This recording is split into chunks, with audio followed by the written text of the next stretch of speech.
So this is a quick video on how to do rust, and we have a perfect example here of what to work on.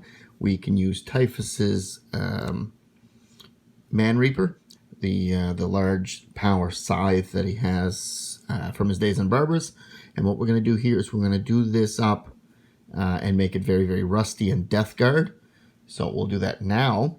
And for the first thing we're going to do with that is we're going to take some Leadbelcher and put a good metallic base on the bottom of it, because there's no point in rusting anything that isn't metal. So we'll just do that now, just like so.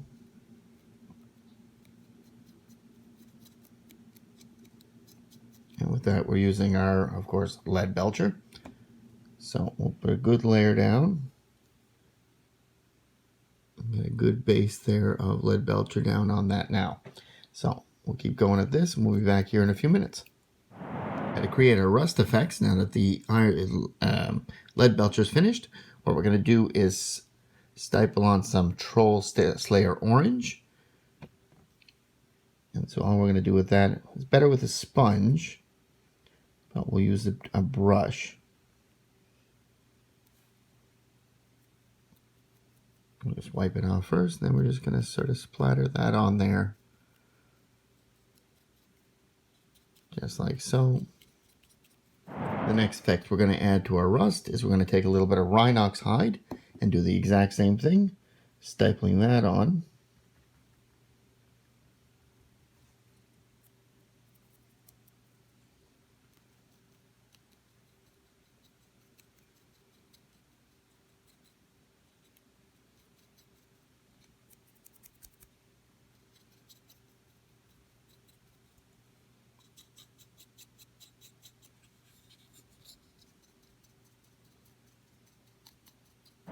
The last step of our rust effect is to shade the entire blade with Agrax Earthshade. And that'll bring out some of the effects and sort of merge all the colors together. So just adding the shade to that blade.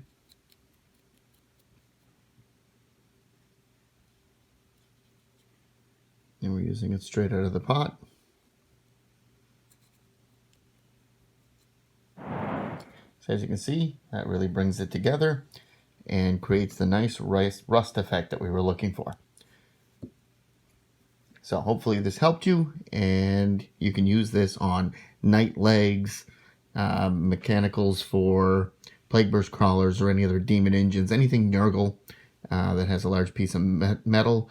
Mostly anything chaos as well, and you can use that as you see fit. If you like this, just leave a comment, leave a like, and we'll talk to you the next time we do a video.